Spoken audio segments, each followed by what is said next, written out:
And we are live. What's up, guys? Welcome to Jason Hebert Live. We have another missing persons interview for you today. We will be talking to the friend of a person who has gone missing in Missouri. And she's hoping that you guys can help bring her friend home or bring some closure to the case in one way or another. Please, as always, check out Be United, both the website and the Facebook group. Their links are below. They're an amazing group that helps with missing persons. Let me introduce, we have a new co-host for you today. Her name, please check her out on YouTube, is Formal Opinion. Hi, Formal. Hello. Do you want to tell them real quick about your channel and what you do in case they're interested in going and checking it out? Yeah, so I do true crime type stories. I haven't done too many missing persons. Like, I know Jason is an expert on that. I more so focus on celebrity crime, YouTuber crime that really hits the headlines. Like, I was following the Lori Vallow and Chad Daybell case very closely. So stuff like that. All right, awesome. So check it out, guys. We got about 40 years in the chat. If any of you are into true crime stories, similar to what we're doing now, but different enough to definitely make it worth checking out. And she does an amazing job. Thank you. So let me go into tonight's case, and then we will introduce our guest. We'll go over some of the basic details of the case. So, one second. Sorry, guys. About a year and a half ago, Melissa Chapman of Grant City, Missouri, had become involved with a man named Jeremy, also known as Max. Having an alleged extensive prison and arrest record, Melissa's friend Sherry was never wild about the relationship. In March of this year, during a breakup, Max is alleged to have held Melissa in his house as she was packing her van to leave him with her 10-year-old autistic son sitting in the vehicle. Max called Sherry on speaker during the encounter, and Sherry talked to Max and tried to reason with him to let Melissa leave. Sherry wanted to go down and help her friend herself, but she was not local at the time. But Max hung up, and not long after, he pocket dialed Sherry back, and Sherry could hear her friend Melissa screaming things in the background, such as, "Please stop, and you're hurting me," screaming bloody murder. Sherry suffered many injuries from the encounter, including 2 black eyes, and Max found himself arrested in Harrison County, Missouri for the attack, which came with multiple charges. Already a 6-time felon and facing serious jail time, Max, able to call and text Melissa from the prison regularly, convinced her to change her story and say he was innocent, even getting her to post on Facebook that she had a mental illness and that she had lied and made it up. But the state picked up the charges, and Melissa was set to testify in the case. Max got his bail lowered from $100,000 to $10,000, so a simple $1,000 got him out of jail and home to Melissa, as well as a girlfriend he had on the side. Melissa seemed to be doing what Max wanted and taking his side on things. But a couple months later, she called Sherry and told her she had been right all along and asked for forgiveness, which Sherry gave her. She took her children down to Sherry's house in Branson, Missouri, and revealed Max had again allegedly taken up hitting her twice since his release. But Melissa finally seemed to be done with it all and told Sherry she was saving up a couple paychecks and getting ready to move with the kids down near her in Branson. But on Saturday, August 22nd, Sherry didn't hear from Melissa, which was very odd. So she called her around 5:30 p.m. Melissa was in a hotel room acting nervous, fidgeting, with her eyes constantly darting to someone off screen. Melissa was with Max again. After checking out of the hotel with Max the next morning, Melissa's car was found just across, abandoned, not too long afterwards. And since then, no one has heard from Melissa. So is she hiding? Was something done to her? Is she being held against her will in relation to her testifying in the case? These are all questions Sherry has, and tonight she hopes that anyone will come forward with information they know to help bring Melissa home. There's no such thing as a piece of information too small to matter.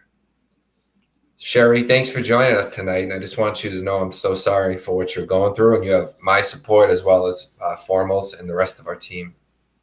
Thank you, and thank you for having me. Absolutely, it's our pleasure. Do you want to start out by tell us a little bit about Melissa, and then, because some of the stories start the day before they went missing, hers goes a little bit farther back. Do you want to kind of go into tell us about her and go into what happened before all this? Melissa had some problems with depression, and it wasn't made better by spending time with Max. He was very controlling with her. I described their relationship on both sides as very toxic. She had jealousy issues. He had jealousy issues. It was just a toxic thing for the past, I would say the last 6 months of the relationship. And it just needed to end. Whether he ended it, she ended it, something needed to happen. She told me many times that he was going to end up hurting her or killing her. The fighting just got so bad. I really thought she was going to make it out of this and that she was getting stronger. She was very determined to get out for her kids and to try to make a better life. And for whatever reason, she kept getting sucked back in. I just feel like there was a lot of control in that. Melissa's one of the most caring people that you'll ever want to meet. I've known her for 20 years. We each had an older child, and we were neighbors and raised our kids together. She loves her neighbors. She loved her community. Melissa became a mom very, very young and raised her older daughter, Marlena, and she has grandchildren. She has 2 little boys that were miracles. She suffered from infertility for years, and she has 2 amazing little boys. Jesse's 11 and Connor is 10, and they are the light of her life. And I know that no matter what, she would never have just walked away from them, as well as her ex-husband, Chap, of 20 years. They were still best friends, and I don't think she would ever have just walked away. Melissa spent her whole adult life being a certified nurse's aide and a med tech. She's worked primarily in nursing homes, and she's cared for hundreds upon hundreds of people's loved ones. And she was always the most compassionate woman. We've started a Find Melissa Chapman Facebook page, and the people that have reached out in every community that she's lived in 20 years, they just praise her in the way that she cared for their loved ones. She cared for her coworkers. I just know she's so loved, and I pray that she can come back to us and just know how important she really is. Absolutely. And so she was having, I alluded to it in the beginning, but she was having issues with him for a bit, correct? Yes. And you had many conversations with her about that? Yes, they even both came to Branson at one point and spent a weekend here, and we talked among the 3 of us. And I told both of them, honestly, at that point, I wasn't close to Max. I'd only met him a couple times. Most of our interaction was when Melissa and we FaceTimed a lot so that we could see one another, and I could FaceTime with her boys. And he and I would, say hello and exchange pleasantries and such. But when they were trying to kind of break things off, I talked to both of them, and I was, tried to help them both see that they could do it peacefully. There didn't need to be, huge drama and all of that. And I thought they were on the right path. And she went home to pack, and he called me from her phone, and he said, she's leaving, and calling her horrific names. She's leaving, she's packing. And he didn't seem to want her to leave at that point. And I was so confused because one minute he wanted her to get the hell out of his house, and the next minute he wanted her to stay. And if I can't have you, no one can have you. So it was just very volatile. And she was the same way. She wanted to leave and she didn't want to leave. It was just toxic. And I thought she was really going to get out that time. She had her and Connor's things already packed and in the van, and Max wouldn't let her have the keys. So essentially she was trapped in the house with nowhere to go.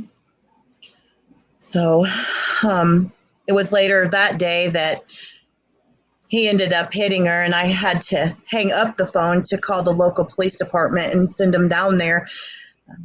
Was just scared to death she was going to be dead when they got there.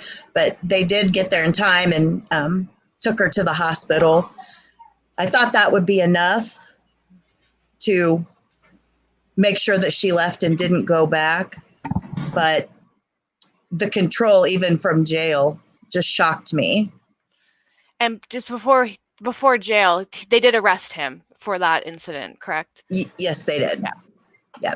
And he's facing 3 charges, and I should have written them down. I know there are 3 Class A felonies. One is for kidnapping, one is for domestic assault, and one is for child abuse with no sexual content. Yes, And that's what it states. because her son was injured in this. Yes. Instance, yeah. Yeah, Melissa had 2 black eyes and the whole bridge of her nose. They thought her nose was broken. She looked like she'd been 10 rounds in a prize fight, blood. And Connor had abrasions and some cuts. Bless his little heart. Connor's the sweetest little thing you ever want to meet, but he jumped in there and was going to try to save his mom. And you could hear him in there saying, "Don't hit my mommy, don't hit." And I thought, oh my goodness, that poor little dude, but what an amazing kid. For sure. So we have our first question asking where is her husband now. So I guess she's probably Amanda, you talking about the ex-husband or the one that she was? Sorry, I'm out of breath here, out of shape. The one that she was with that she was having the problems with. Do you want to kind of go into what happened that day with Max and them? As far as, so we know something happened in the morning. They had gotten into it that morning, and he had called me screaming and hollering, wanting me to talk to her. And I don't really know what he wanted me to say, because obviously I was going to tell her, get the hell out of there. And I did. And he just kept calling me back and tell your friend this and tell your friend that. And they fought for hours. Matter of fact, I called the police department 3 separate times asking that they would go down and do a well-being check, because the conversation scared me, being 5 hours away, and I couldn't do anything, to go over to the house. And then it ended up being physical. I mean, at one time he had even went for a drive and called me from his drive talking about her. And I thought he was going to let her go. I really did. The whole time I just kept thinking he was going to just be done. And it just didn't end up that way. He couldn't let her walk out the door. Okay. And then on the morning of the 22nd, started out at about 4 a.m., right? There was some things. Can we kind of, since that was the last day you talked to her, can we kind of go over the entirety of that day? So on the way I understand it, and Melissa was staying with her ex-husband, Jerry, and she and Jerry had been together for 20 years. They have the 2 little boys together, and Jerry and her are still best friends, and he cares for her so very much. Jerry said that he assumed that she was with him on Friday night, because she kind of went out for a while and she came back. And about 4:30 in the morning, Max came and beat on her bedroom window, and she got up and went to the front door, and he was yelling and screaming that he couldn't find his phone. And he wanted her to look through her purse and look through her car and make sure she didn't have his cell phone. And it wasn't there. And so he told her that he would be back and that she needed to take him to buy him a new cell phone. So he showed back up, and they left the apartment complex.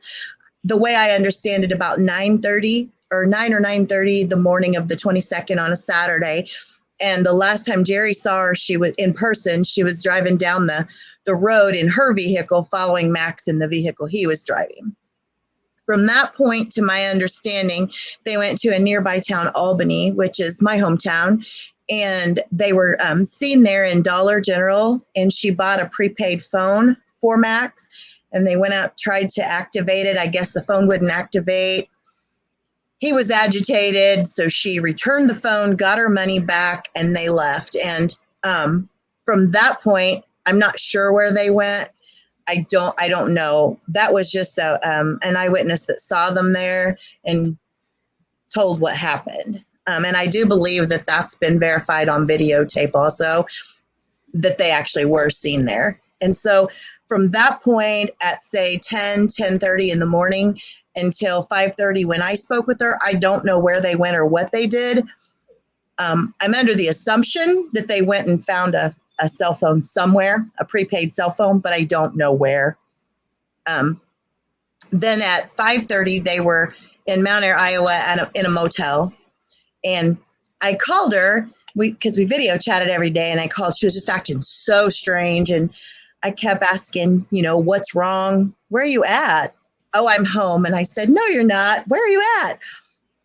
And that's how I knew she was with him, because she wouldn't want me to know. And she just was acting so out of character and telling me things she knew that I wouldn't agree to. She was saying, "I just need you to support me. I love him, and that's who I need to be with." And the whole time she kept looking like this, like somebody was telling her what to say, which had happened many times in the past with Max, being in the same room, monitoring what she would say to me. And I knew at that point he was in the room.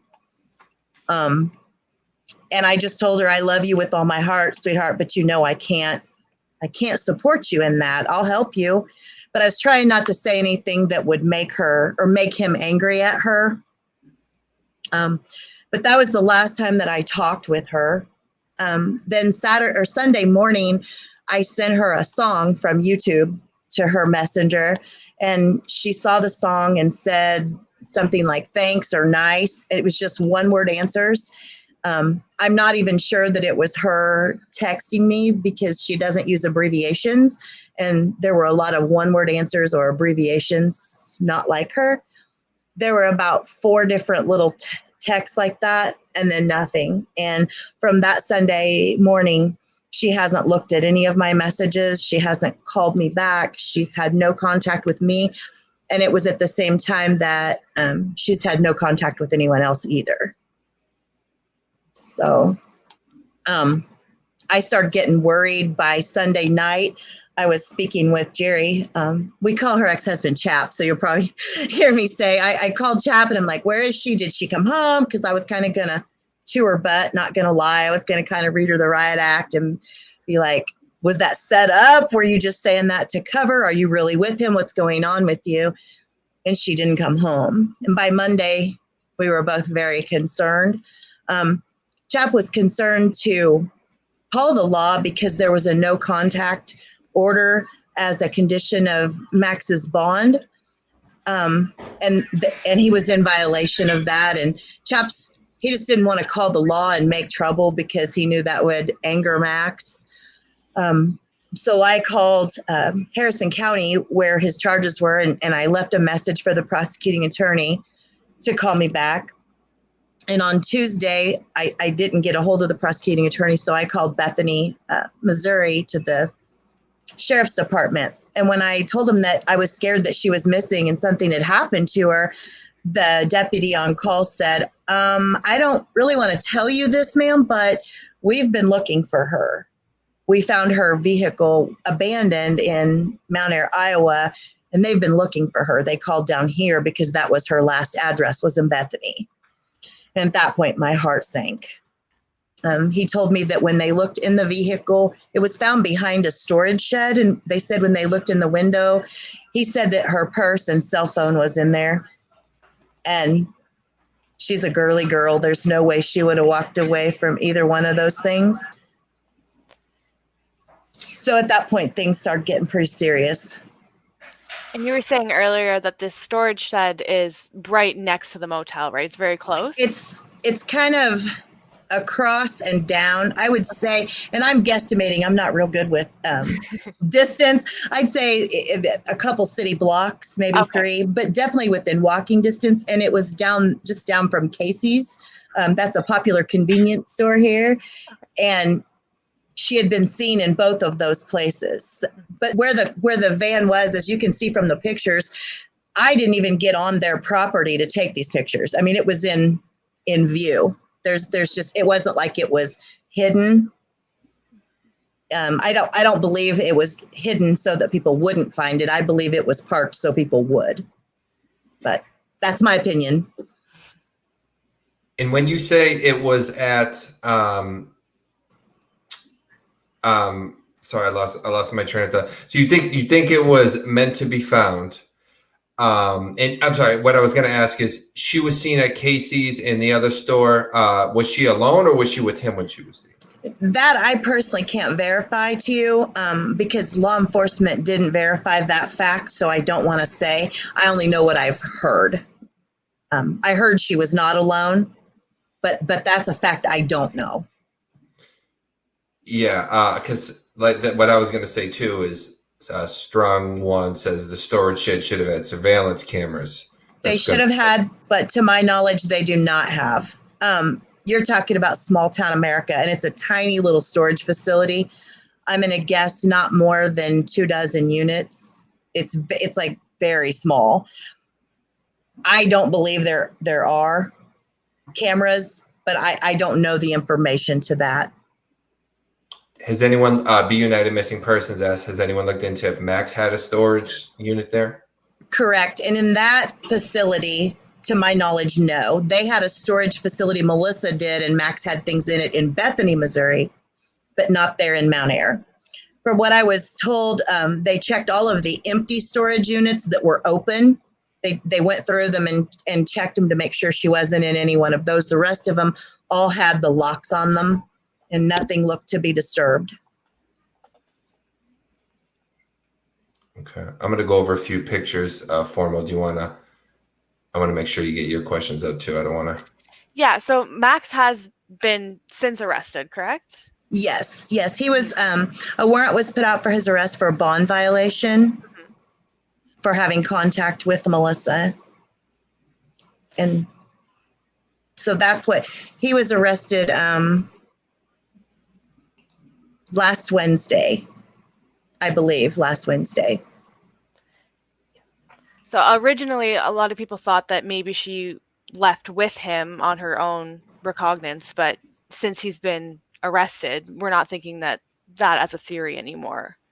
I was told today that I'll just say of someone of authority, I don't want to say because I don't want to hinder anything, that she's definitely considered a missing persons, and they're looking at two theories. One is that she's gone, that she's missing against her will. The other one is that she's taken off and is hiding out somewhere to keep from having to testify against him. At his trial date, the actual trial date is set for November. There's a pre-trial sometime later this month, in which I guess I have to testify in November. I'm not sure about the pre-trial, but that is one theory, was that she took off to avoid having to testify, because she did get up and perjure herself at one, I think it was the bond hearing, because she changed her story. And she could be facing some charges for that, honestly. So that is one theory.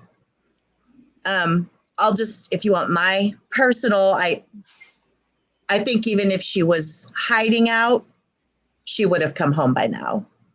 Especially for her son, right? If nothing else.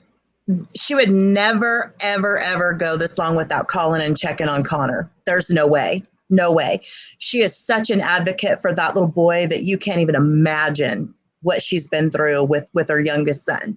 And she has been his primary, the person that's in charge of all his medications, his doctor's visits, his therapies. He is so awesome. And it's because she has been his voice his whole life. There's just no way. And she just had a brand new grandbaby, not even a week before she disappeared. Because of COVID, she had to watch the birth with her daughter over the phone, like a FaceTime. There's no way that she wouldn't have went to see her new grandbaby. There's just, the worst of the worst, she wouldn't have went this long. Has Melissa's storage unit been checked? Yeah, the one in bed. Let me tell you about that. Well, her storage unit rent was due, and I learned that her mom's ashes are in there. So I went to pay the storage myself to make sure that they didn't sell it. And that was the same day that Max got arrested, and emotions were running very high, and I wanted to go cut the unit open. And I was told by the storage facility I couldn't do that without the police being there. So I went and I did speak with the police, and they interviewed me for about 45 minutes. We were trying to get some kind of probable cause to get a warrant to get into that unit, and it's just not there at this time. And so we can't open the unit without probable cause, and we don't want to open it without a warrant, because if there is any kind of evidence, we would mess that up for some future. I'll tell you this, I went and banged on the unit and hollered her name. And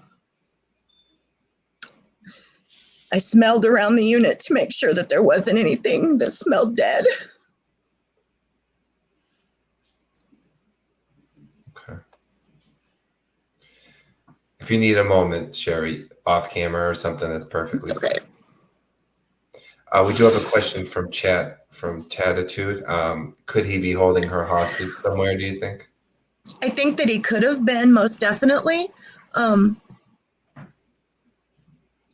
think it's unlikely now. Let me give you a 2-in-1, sorry. And also, are the police calling him a person of interest? I might as well ask those together. Yes, Sorry. and he has been extensively questioned by the police in her disappearance, and he says to everyone, he's been cooperative. I want to say that he's been cooperative, but he says he hasn't seen her since the day that they left the motel and went their separate ways.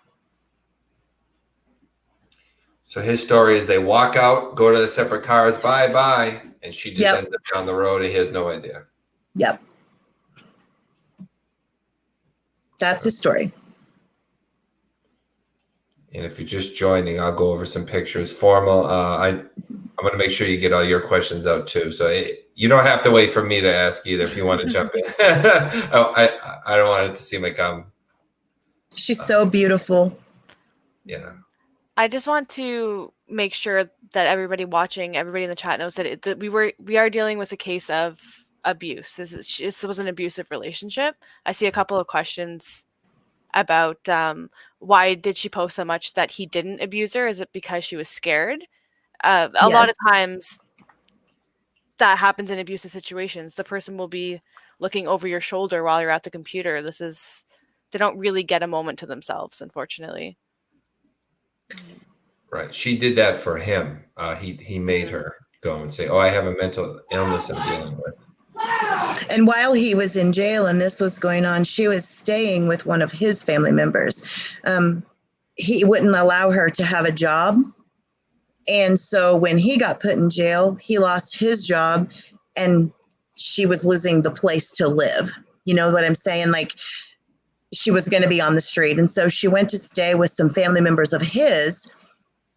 And I will just share with you, this particular family member told me that it was like he was controlling her from jail. The family member said, I've never seen anyone. I would tell Melissa, girl, he's controlling you from a cage. Are you crazy? But she did everything that he asked her to do.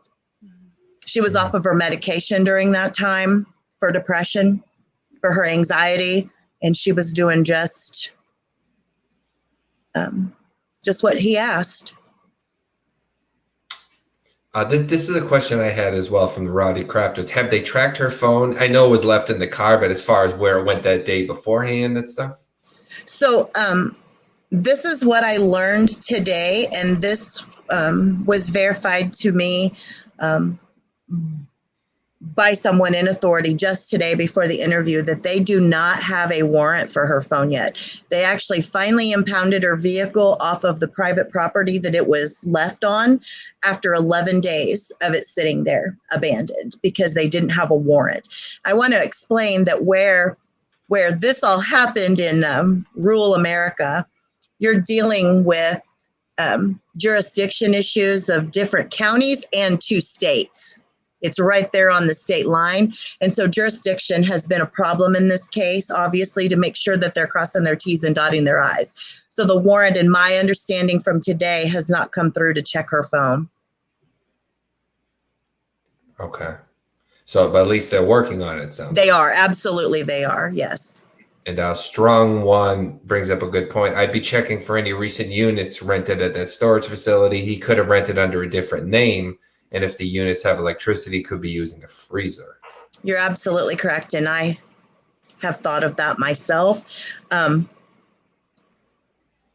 never want to ever step on law enforcement's toes. I want to tell you that they've been amazing to us. Worth County, Missouri, where she's reported missing, is probably I think it is definitely the smallest county in Missouri. And they only have 3 officers for an entire county. When I say these guys are working night and day, they are. And I know right now they can't tell us much, but these are kids. They're not kids now, obviously, but one of the deputies, the lead deputy on this, I mean, I went to high school with his mama. There's no way that I think that he's not doing everything he can. These things all take time. They have to have probable cause to get a warrant. And you're talking 2 states, and the jurisdiction of such things is kind of slowing down the process, in my opinion. one of the pictures that you showed is of one of my friends in the riverbed.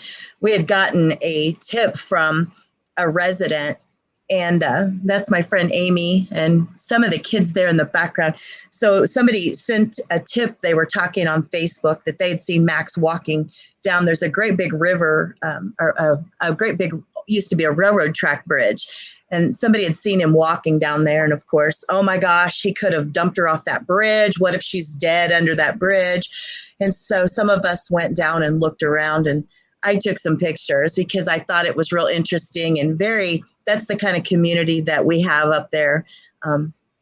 People were willing to go, get dirty. They're willing to go get dirty. They're willing to do anything we have to do to bring her home. Have there been any more tips since then? There's been a lot. Okay. Everywhere that they would see Max, people have driven. Again, you're talking a very rural area where you see a lot of cows and a lot of hay and some corn and beans. And that's just about all you see out here. You can drive for miles and not see a person or house. And it was to the point that people are scared. And so they're driving around the country with their windows down, and they're smelling for something dead, and they're looking for buzzards. And if they see such things, they go look, Thank God we haven't found anything like that yet, but there's a lot of people that they're keeping their eyes open and they're checking for her. Be United Missing Persons asks, I read where his bond was revoked for failure to register as a sex offender. Could this have been a factor in her denial of his abuse, maybe being fearful for her child? That's a very good question. And I was under the understanding from reading on CaseNet, Missouri CaseNet, I understood that was what I understood that was a charge. That's not why the bond was revoked. No, I understood that was a charge in Worth County, but I was told today that it was actually failing to register a vehicle, not failing to register as a sex offender. Oh.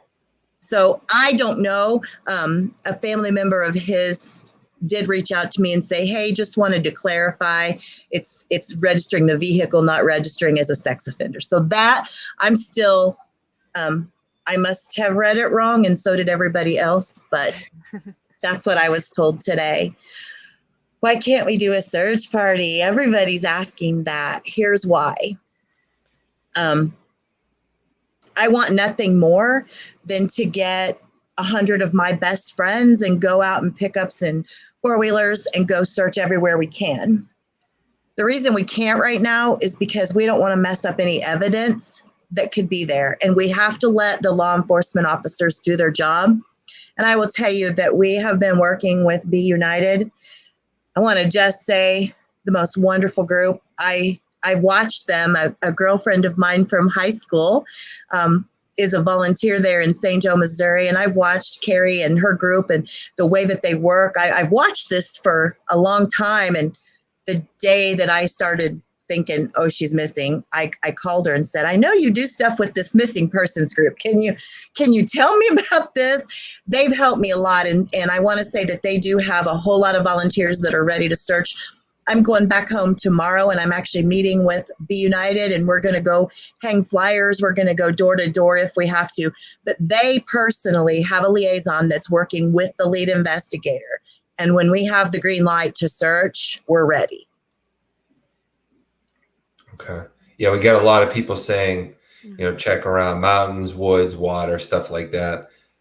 And we've driven it. We really have. There's so much desolate land. It's beautiful. It's beautiful. There's a lot of places that you could hide a body, unfortunately. Okay.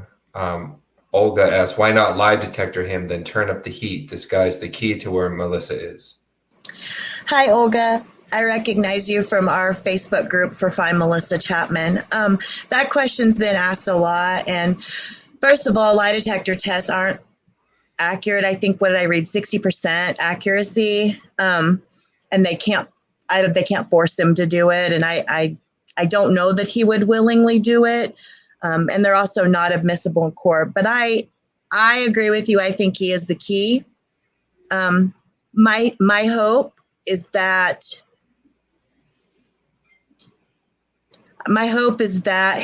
something will press upon his heart, and that he will come forward with something, at least some information. Even if it's a lie, I think he'll slip up in time if he's responsible.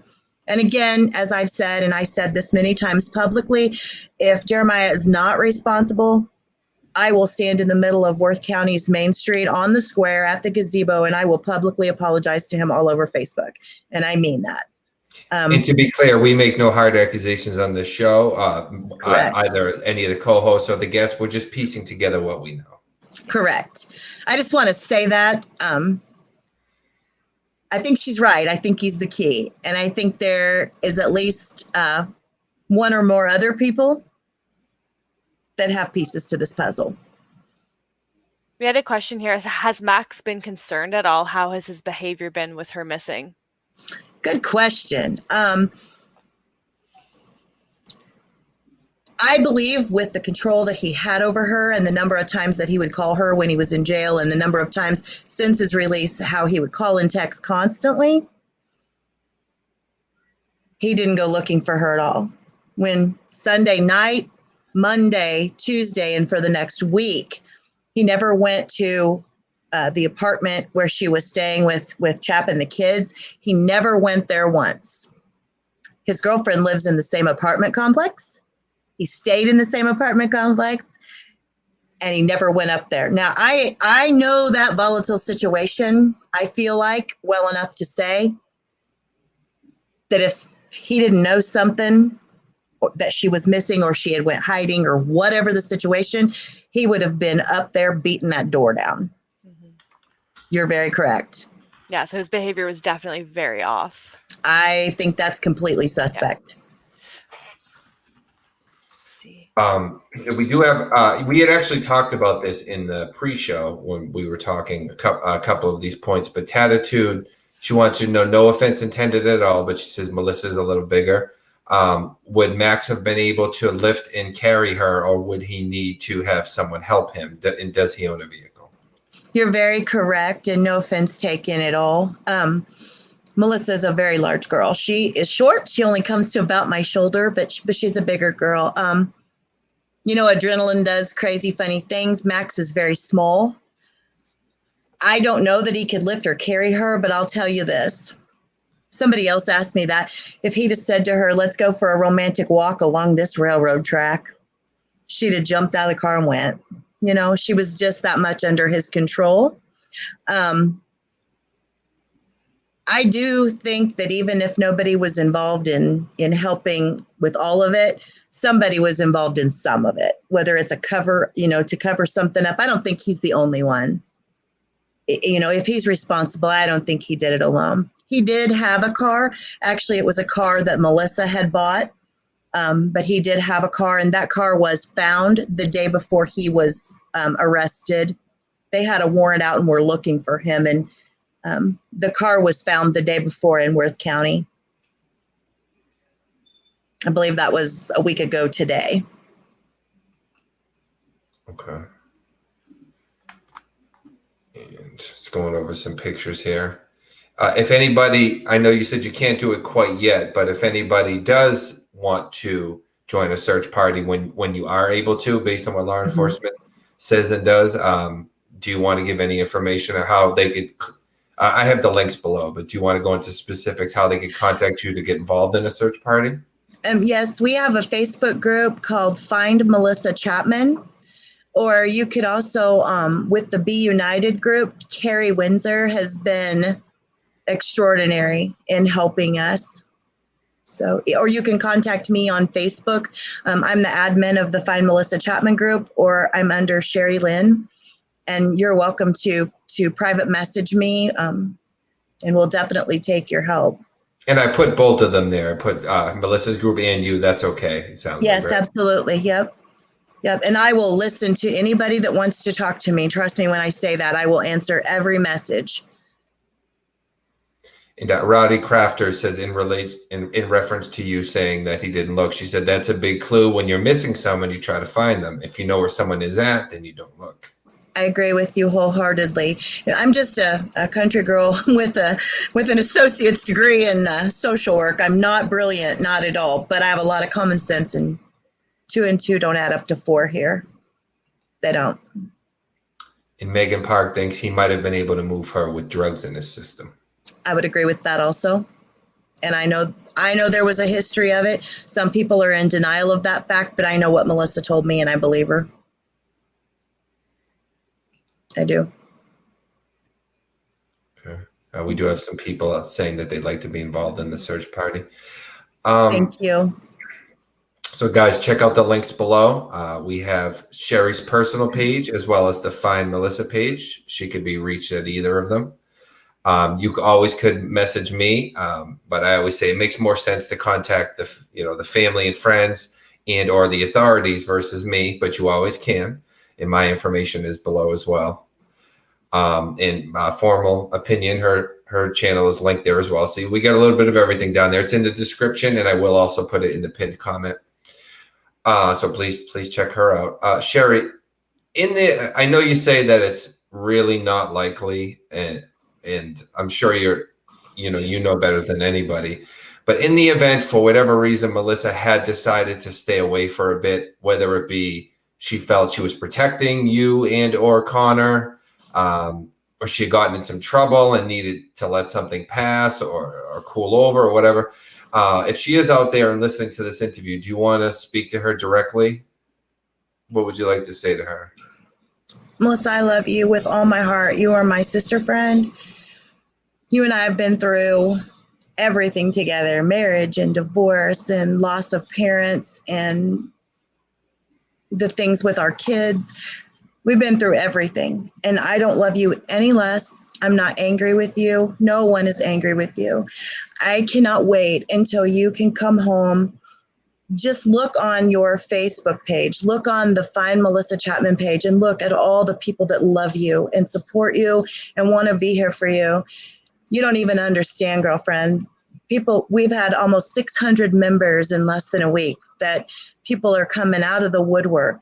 And everywhere you've lived for 20 years, you're so very loved and you're cared for. And I promise you that I will never stop looking for you. That I promise you, if you come home, you can call me right now. I will come to wherever you are with no questions asked. I'll come by myself and I will come get you and bring you home.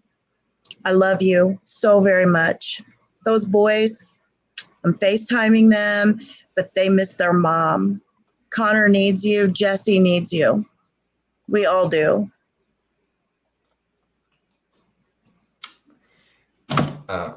You're doing an amazing job, Sherry. I want you to know that. I'm sure Melissa's very proud of you. And that also goes out to anyone who knows anything, okay? Whether you don't want to come forward, don't think what you know is worth coming forward, it always is. These things are made up of thousands of tiny little pieces of information, and when you get the right combination of them, that's what solves it. So there's no such thing as, oh, they probably already know this, or not big enough. Formal, we have a few questions that kind of build up. Do you want to kind of go back? We can alternate with some of the questions, starting with Caitlin Burgess at 9:40. We can kind of go down. Caitlin Burgess. Have they checked Poe Hollow Pond in Mount Airy, Iowa? To my knowledge, no. To my knowledge, no. There was a rumor that there was a search party that came, a search and rescue dog team came from Nebraska, and they were searching in Mount Airy, but I think they were on private property and were asked to leave. So that's why it's very important. I just want to tell everyone, that's why it's important to please, let's go through the Be United group. Let's don't try to go and do these things on our own. We need to be united in this. I would also like, on that point, if you don't mind, I'd like to just say the Sheriff's Department is doing a fantastic job of trying to handle this the best they can. And I would assume they're getting tons and tons and tons of phone calls. And I know I myself am guilty. I call pretty much every day and I ask for updates. If you're calling them for a tip, please call. If you're calling them and asking for an update, please don't do that anymore, because they're getting so many overwhelming calls that I don't think they're going to tell anybody anything. So if we have news, we're going to put it on her Find Melissa Chapman page. And I promise, if I know, you guys will know. I go live every single morning, and I sit on there as long as you guys want to ask questions and talk, as long as you guys want to kick around ideas. Anytime, I'll help you. But don't bug the police, because the more that y'all keep bugging them, they won't tell me anything. So I don't mean that to sound mean, but we just kind of need to stay out of their lane and let them do their job a little bit more. It's hard for me too. I'm not patient. So we have two questions from two different people, but basically kind of the same question. Kristen Hamster asks, if she was hiding, what towns would she go to? And the Rowdy Crafter asks, where would she go if she was hiding? Maybe somewhere with his family. Maybe she means her family. So Melissa lived a lot in Iowa over the last 20 years, and that was my motivation in creating the Facebook group, was because I don't know a lot of the people she knew. You know, we lived so far apart. We'd see each other a few times of the year. We'd talk, but I didn't know the people she worked with, the people that she ran around with on a daily basis there for a few years. And so I've had people from every single town that she's lived in, people that she's worked in at every facility, they've joined this group. And I think that's uniting everyone. In none of those towns have we had anybody that's seen her.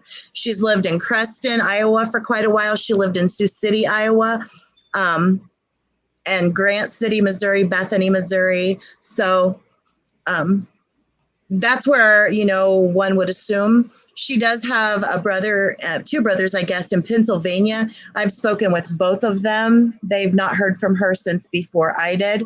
As far as to go to his family, I will tell you, has been very kind and very cooperative, in my opinion. I've had a couple members of his family actually call me and offer to pray with me and offer support to me. And I don't believe her to be with his family. I don't. Okay. More of a comment here than a question, but Be United Missing Persons has said that they have that pond on their map, and they're going to check that area. Yes. When we are checking areas. Yeah, I know, Carrie, they have been working, the whole team, and I apologize, I don't know any of the other team members formally. I don't even know their names, because I know they all work as a team. But Carrie's been my liaison, and I know she spent, I think it was last night, she told me she was up all night long, because once she gets on something, but she was searching Google Maps, looking for different places of interest, and we've kind of talked about several of those. Matthew Brown, I don't think this is correct. Maybe I'm wrong. He says, if anyone asks you to leave private property when searching for the missing is guilty of a crime. Maybe he just means like they're suspicious, but that's not an actual crime. It was, you know, it raised some suspicions, but they didn't have permission to be on there. And that's what I have to go with, is that at this point, the very last thing that I want to do is step on any toes of law enforcement officers. So I myself have even had to cool my jets, not going to lie. I was knocking on doors there for a couple of days myself. So we don't want to get in their way. For sure. Yeah. The Rowdy Crafters asked, why do those people ask them to stop because they're on private property? And they said that's weird. Do we know at all why they asked them to stop, or they just didn't want them there? I can't honestly. That happened in Mount Air, Iowa, and I honestly have not spoken to anyone of authority in Mount Air, so I can't answer that. And Strong One makes a good point. If she basically he worded it different, but if she's being held, this needs to be acted on fast, because the guy who was holding her and would have been the only one to feed her or something, you know, is now in jail. Correct. So something needs to be done ASAP. That's a terrible fear. I will tell you that the property on which... And again, we're not saying he was holding her, sorry. I don't want to say it, but it's so. The property that he was registered as living at, I do know that a family member has been out there and went through that property, and she wasn't there, according to the family members. Again, we don't know where else to look. We just don't. I mean, she could be anywhere. Mm. But you're correct. And all of these things that y'all are bringing up, that's what keeps me awake at night. Because she's scared wherever she's at, no matter what circumstance. I know by this point she's scared.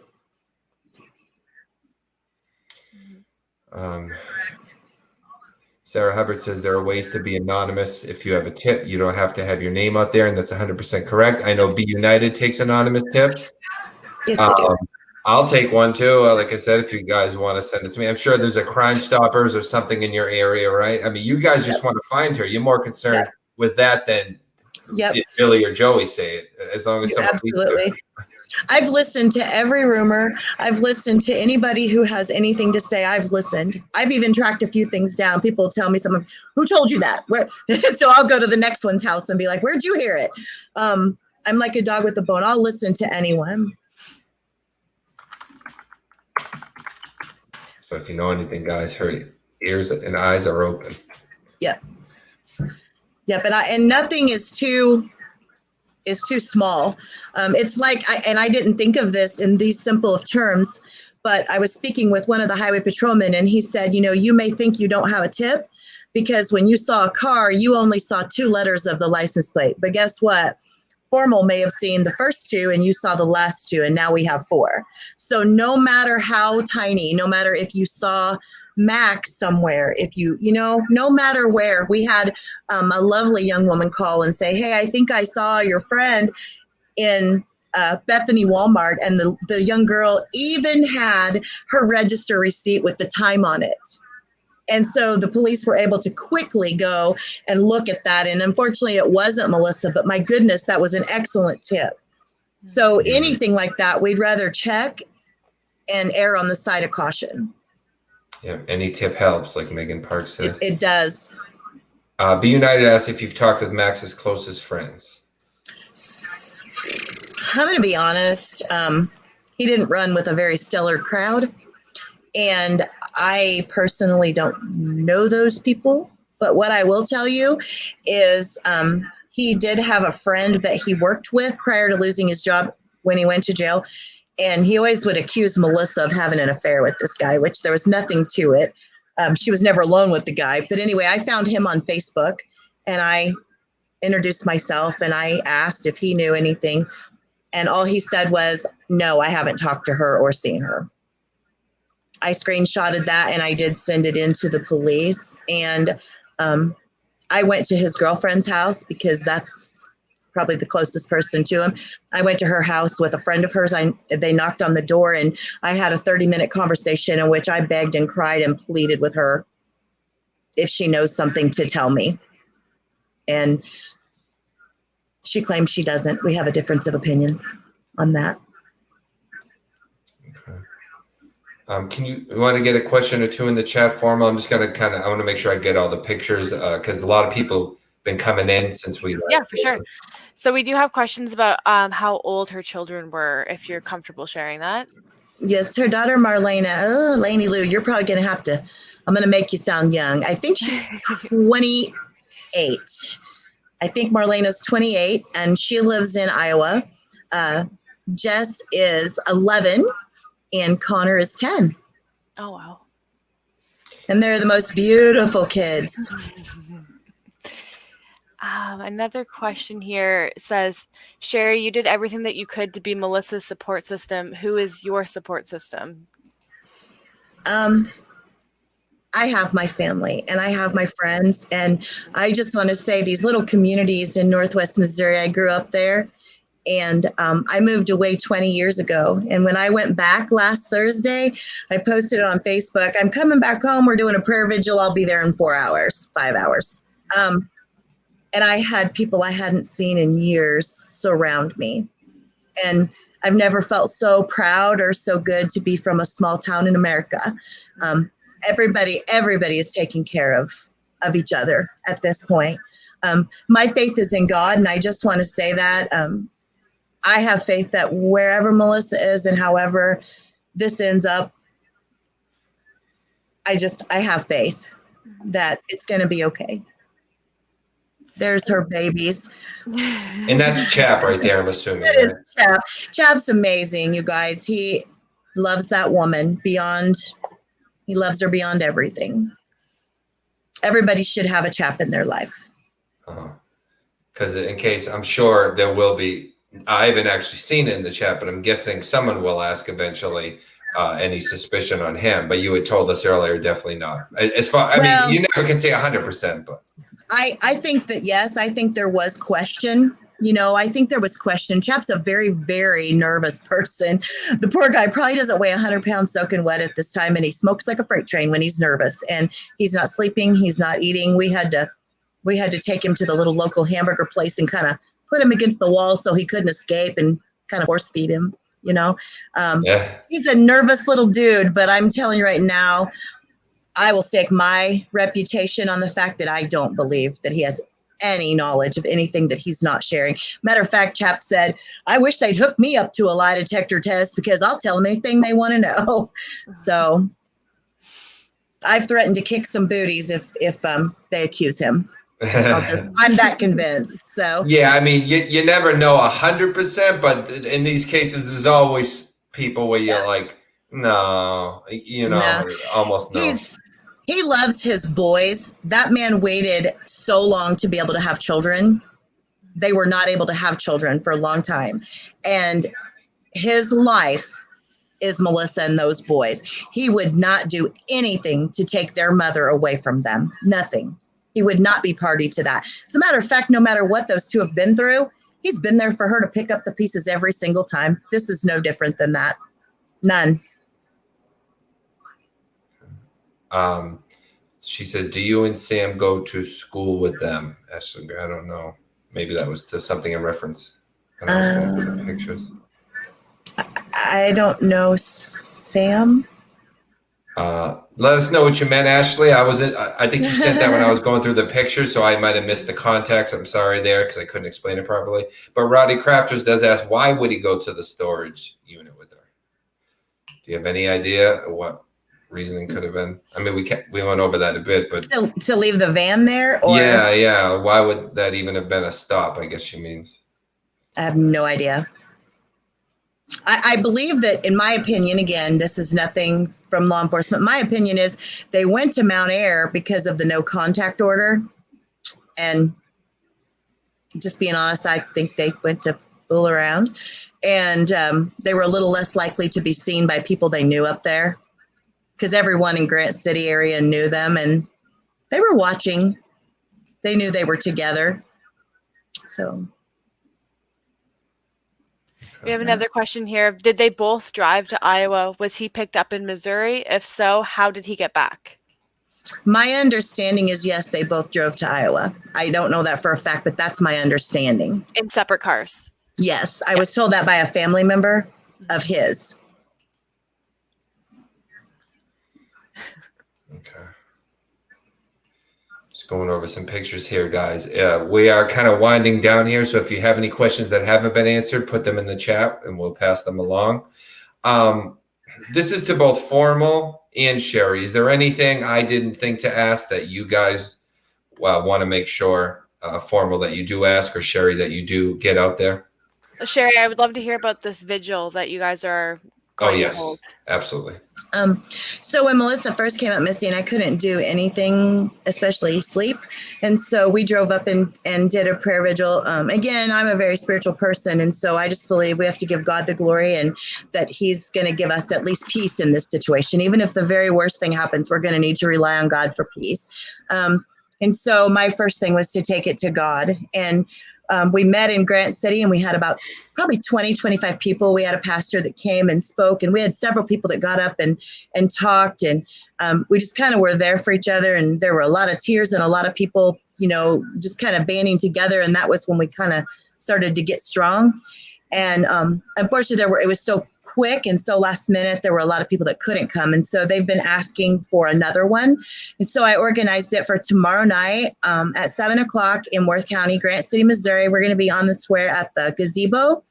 And hopefully we'll be a little bit more organized. And I'm hoping there's going to be a lot more people because Chap and those boys especially, they live in that community, and they really, really, really at this time need their neighbors and they need their friends.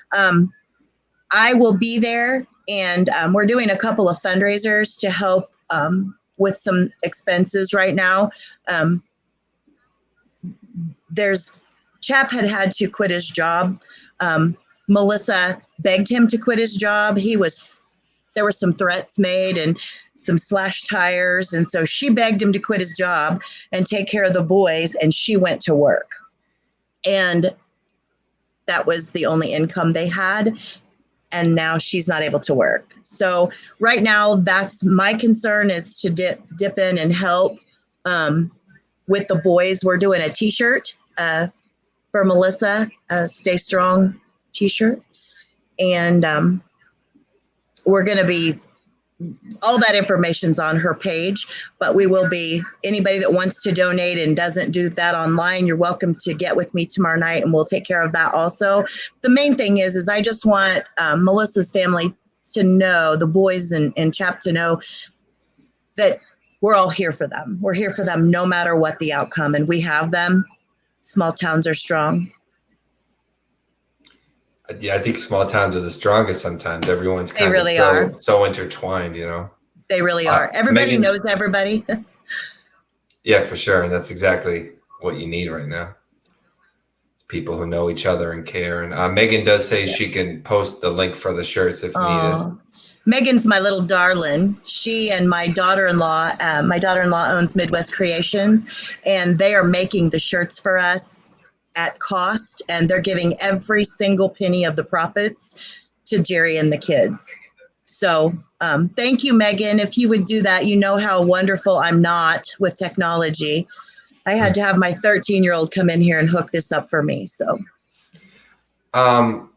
we have a question that before I bring it up, I just want to make sure. So you said that it wasn't any kind of sexual thing. It was something to do with the car in relation to Max, right? Because we have someone that asked this question, but I think that's answered by what you clarified earlier. Oh, yes, I'm reading this. He was a sex offender. His crime was actually a plea bargain. I want to make that very clear. He took a plea bargain for that, and it was nothing to do with children whatsoever. Nothing to do with children. Okay. And he did serve his time for the crime. I just want that said. Max did serve his crime. Okay. Is there anything you can think of, Sherry, that is important that we haven't got to get out about Melissa, whether it be an identifying mark, tattoos, places she likes to visit, things she likes to do, what she likes to wear, anything like that you want to make sure is out there? So Melissa does have several tattoos. The one that's here on her chest does say believe, and that's in one of the pictures. She and I and her daughter Marlena, actually all three have matching tattoos that we got for Connor that are 3 autism pieces with the infinity sign. And we did that several years back when Connor was diagnosed. She has, I believe it's a Winnie the Pooh. I think she and our friend Jennifer got that one together. All of her tattoos have meanings. I can get more information on those and maybe see if I can find pictures and put them on her Facebook site. She's not very tall. She always wore flip-flops. That's something that if you see her, she's not going to have shoes on. It's going to be flip-flops and either leggings or capri pants. She left with no clothing. She's a girly girl. Melissa always loved to have her nails done. She just got her nails done right before she disappeared. Okay. I just want to impress that I've never been through anything like this, nor has her family. And y'all just don't know out there how many people are missing. It's so shocking to me and devastating to me how many people, their family members are just vanished without a trace. And it's horrible. The not knowing is horrible. So if you guys know anything, you don't have to give your name. I will praise you if you'll just tell what you know. I don't care if there's been so many speculations that it could have been people that Max was involved with. The possibilities are endless. It's just endless of who could know something. But if you know, please call the Worth County Sheriff's Department. That number I have by heart is 660-564-2222. They're lovely people. They're sick of me. I know they are, but they will talk to you. If you have a tip, I promise they will check it out. They take every tip seriously. If you guys want to do it anonymously, send it in through Be United. I know Be United has a liaison that is working daily. So please, please, please, I beg of you, call in any tip. And if you've seen her, if any of her friends are on here and she's come to you for help and she doesn't want us to find her for whatever reason, will you please, please, please reach out anonymously and just tell us that. Just tell us that she's okay. Please, I'm begging you. Please, guys. And again, if you're on the fence, like she says, come forward. And I can't stress enough, there is nothing too small. There's never anything that doesn't matter, because that happens a lot. Just like Be United says, even the smallest little detail could solve the puzzle. If you watch me a lot, I say that pretty much every broadcast. So sorry that you have to hear it every time, but that's because it's true. And it applies to every single case. That's how these always get solved. If someone says, oh, yeah, well, such and such happened, then someone else goes, wait a second, but that lines up with this happening. And so, yes. Oh, wait, Billy was over there that day. And then boom, boom, boom, boom, boom, and, That's how they were able to track where she had been, because someone saw her in Dollar General. And, then this one saw her here. And, hey, I ran into a girl that looked like that. So... And we have a lot of people in the chat that are former interviewees of mine, like Yvette Aubin, she's wished you a ton of support, giving you tons of kind words that said she had this boy. We interviewed her about her sister. Tammy Spang was our first interview. She's in the chat as well, sending love your way. So we have a lot of people that understand Thank you. what you're going through. Because as much as I do this, I always tell people I see 100 cases, but I never could understand what you guys are going through. That's a whole nother level. So I just try my best to help get the story out there. But some of the people in the chat are going through the same thing you are. So I feel for each and every one of you, and you have my sincere prayers. I'm telling you, I just have to step up, and I've had people say, well, why did you give up your life and go up there and do this and this? It's because I love her. And if I don't speak for her, who's going to? Chap is so devastated. Her kids can't speak. You know what I mean? And I'm nosy and I'm up in her business all the time, and I don't care, and I won't apologize, and I'm not afraid to make people mad, and I'm not afraid to ask the hard questions, and then I get to come back home 5 hours away. So Melissa, while I finish up with these pictures, do you want to ask? I think there's one more question on the screen. Yeah, when somebody goes into a woman's protective shelter, do they allow them to have contact with the family? So basically, is there a chance that she's in a shelter somewhere? I couldn't answer that. I will tell you that at one point, a few years back, in a prior relationship, Melissa did go into a shelter briefly. And at that point, she still did have contact. She never did not contact Chap. Never. She never did not contact us. So I don't know how it works. I mean, she might not be able to say where she was, but I do believe she would leave no stone unturned to make sure that Chap knew for the boys that she was okay. Yeah, that's my belief. She'd be able to check in. She'd get a message somehow. Yeah. Okay. And Ashley Graham does say Creston has a shelter, last I knew. I mean, it might not hurt to give it a call just to check something. Absolutely. Absolutely. I will do that tomorrow, Ashley. Thank you. Or email them a flyer. Absolutely. And Ashley does ask. Oh, I'm sorry. No, it's fine. If anyone has the email or contact information for that, if you guys would post that up, I will contact them myself tomorrow. Yeah, you guys can put it in the chat, or you can leave it in the comments once the video is uploaded, or all the links are below. You can send it to any of us. So please do. And take one more question. Me and former Leach will do. Ashley Graham asked, when was the trial date? I'm assuming means for Max. His trial date's actually not until, I believe it's November 6th. It's like the first week of November. They have a pretrial hearing, I believe, for motions sometime later this month. But I personally was not subpoenaed for that one yet. I don't know if I have to appear. I don't know if Melissa had to appear. But I know when the trial itself is November 6th. Okay. All right. And Caitlin does say that she said that she testifies in November. Oh, and Yes. Tiffany Strait says there's a shelter in Maryville as well, but she doesn't know anything about it.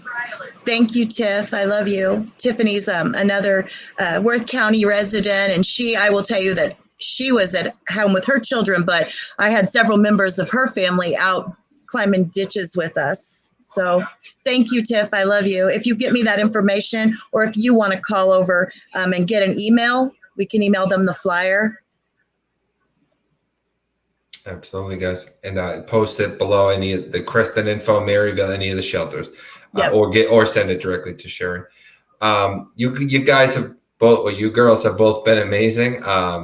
So thank you so much. Again, if there's anything you guys want to make sure to get out before we finish, there's absolutely no rush. Make sure to get it out. But on my end, I'm done with all my questions. So I just want to make sure you got all yours formal, and I want to make sure, Sherry, you said everything that you feel is important. I want to thank you for so much for what you all do. I just want to say that being here, there's not a lot of news sources. As we say in the country, you don't see a lot, but what you see a lot of. It's very small. We don't have a lot of news coverage. We have some very small local newspapers, and that's the only people locally that have been covering anything to do with Melissa.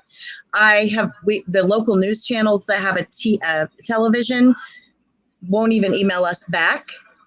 I know Be United has sent things to them. I've sent things to them. We can't even get a television station to cover her missing, which is disgusting in my opinion. But I thank you guys for what you're doing, not only for us, but for all the families. You guys are so important, and I'm very grateful. I think too, like, we all need to thank you, because Jason sent me this case, and I couldn't find any information. You're right. Nobody's covering it. I couldn't find anything. It's insane. It's absolutely and nobody insane. buys local newspapers much anymore, and they don't publicate them online much. There's nothing. Mm-hmm. This, of any case I've covered, this is by far the least information out there. I didn't even send formal anything on the case because I didn't really have anything to send except for what was on the Be United flyer. That's right, and that information came from me. There's nothing. No one's looking. Well, the police are now, is what I'm saying. But the news stations, the media, I am just flabbergasted. She has been gone for 2.5 weeks. 2.5 weeks. You can just disappear. I don't understand it. So Olga says, please let Jerry know should any bills need to be paid. He can call me. Both Melissa and Jerry are very special to my heart, and she's willing to help anytime. Thank you so much, Olga. I appreciate that. And I will tell you that we've been working with Chap to get some resources, and we're trying very hard to get him back on his feet, because the last thing he needs to be worried about right now is how he's going to pay for Connor's meds or how he's going to keep the lights on. And I appreciate that from the bottom of my heart. And a few closing comments. Ashley Grant says to get KCCI involved, spam them. Rowdy Crafters wants you to know she's joining your Facebook page. She is Amanda Jo Garcia. Awesome. That's her name on there. Thank you. Megan says that some people have reached out to news stations around there. They sure have, and they've shamed them publicly on Facebook. Good. I will tell you, Be United, Carrie went after him like a bulldog. She's amazing. They did say they were reaching out to me. Carrie and another friend of mine did reach out to KQ2 News, and they said they were going to reach out to me or for me to contact them. Within 5 minutes, I sent them an email, and I looked right before I came on your program just so I didn't misquote, and they had not even responded. I also left messages via phone for their news director. So it would be lovely to get them to come to the prayer vigil. They need to see this is not small. Yeah. This is not small. It's not a joke. And it's going to take all of us to find her. Absolutely, guys. Send everything you can to them, because every little bit helps. Yep. a news outlet, anything, anywhere. So I think you guys both did amazing formal. I think you said that you had gotten out all your questions. I just want to make sure we cover everything. Okay. And Sherry, you think that you cover everything that you think is important to Melissa? I think so. I just want to tell everybody, just keep praying for her and for Chap and for Marlena, Jesse, and Connor. Just pray for the community and just keep supporting each other. You guys have been amazing. All right, awesome. You guys did an excellent job. Sherry, I know Melissa's so proud of you, and I pray that as soon as possible she can tell you that in person. I just want to hug her. All right. Great job tonight. You represented her extremely well. Thank you. And thank you again, Formal, for co-hosting. You did an amazing problem. job. Please check out our channel, guys. It is linked below, Formal Opinion. She does true crime content. And we will see you on this channel again tomorrow night for another missing persons interview as we try to help bring someone home. And as for tonight, let's bring Melissa home. Okay, guys? Thank you so much for your time. Have a great night. Thank you. Please check out our channel, guys.